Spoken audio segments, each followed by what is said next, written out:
इस क्वेश्चन में हमें इस कम्प्लेक्स नंबर का मॉड्यूलस और आर्ग्यूमेंट निकालना है। पहले मैं इस कम्प्लेक्स नंबर को थोड़ा सिंप्लीफाई कर लेता हूँ। यहाँ पे डिनोमिनेटर में कम्प्लेक्स नंबर है, इसे हटाते हैं हम। इसे हटाने के लिए मुझे रैशनलाइज करना पड़ेगा। रैशनलाइज का मतलब यहाँ जो बीच में साइन है इसे चेंज कर देते हैं, 1 माइनस आयोटा, उसे मैं मल्टीप्लाई डिवाइड करता हूँ कुछ ऐसे। तो यहाँ न्यूमरेटर में आ जाएगा 1 माइनस आयोटा, डिनोमिनेटर में कुछ ऐसे। यहाँ मैं फॉर्मूला लगाता हूँ a minus B, A plus B का, तो नीचे आ जाएगा मेरा 1 स्क्वायर माइनस आयोटा का स्क्वायर। यहाँ पे हम आयोटा स्क्वायर की वैल्यू डालते हैं -1, तो ये मेरा कुछ ऐसे आ जाएगा। डिनोमिनेटर में फिर आ जाएगा मेरा 2, 1 प्लस 1 2 होता है। तो मेरा जो कम्प्लेक्स नंबर है वो मेरा कुछ ऐसे आ गया। इस कम्प्लेक्स नंबर को मान लेता हूँ मैं z। इसे सॉल्व करते हैं अब हम। पहले मैं इसका मॉड्यूलस निकालता हूँ। मैं दो मेथड से मॉड्यूलस निकालूंगा इसका। हमें z पता है ये, इसे कंपेयर करते हैं हम x प्लस आयोटा y से। x की वैल्यू आएगी फिर 1/2, y की वैल्यू आएगी -1/2। मेरा मॉड्यूलस होता है यहाँ पे x square plus Y square का रूट। x y की वैल्यू डालते हैं, ये मेरा आ जाएगा कुछ ऐसे। 1/2 का रूट आ जाएगा यानी 1/√2। तो मेरा मॉड्यूलस आ गया 1/√2।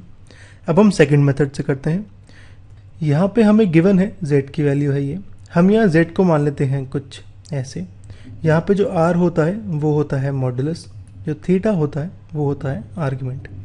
इन दोनों को कंपेयर करूँ मैं तो यहाँ पे ये कुछ ऐसे आ जाएगा।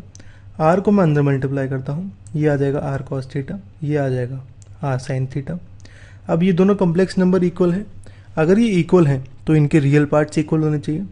इसका रियल पार्ट होगा यहाँ पे 1/2, इसका होगा r cos थीटा, तो यानी 1/2 और r cos थीटा इक्वल है। ऐसे ही इमेजिनरी पार्ट इक्वल होंगे। इमेजिनरी पार्ट होता है जो आयोटा से मल्टीप्लाइड होता है।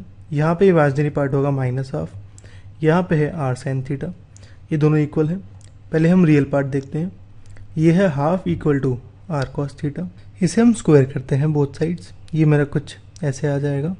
ऐसे ही इमेजिनरी पार्ट के लिए करते हैं। यहाँ पे हम, ये मेरा कुछ ऐसे आ गया, इसे स्क्वायर करते हैं तो ये आ जाएगा कुछ ऐसे। अब जो थर्ड और फोर्थ इक्वेशन है इन दोनों को मैं ऐड करता हूँ, ये मेरा कुछ ऐसे आ जाएगा। यहाँ पे इन दोनों में से मैं r स्क्वायर कॉमन लेता हूँ। ये है r स्क्वायर और अंदर है cos square theta plus sine square theta.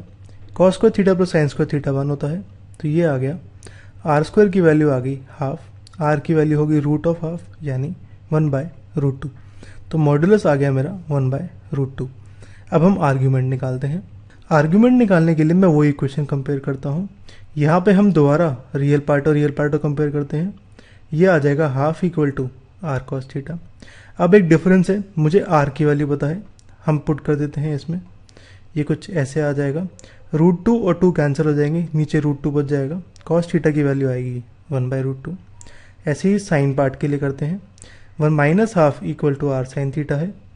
यहाँ पे मैं r की वैल्यू डालता हूँ तो साइन थीटा की वैल्यू आ जाएगी -1/√2। तो cos थीटा और साइन थीटा की वैल्यू आ गई कुछ ऐसे। अब हम थीटा की वैल्यू निकालते हैं।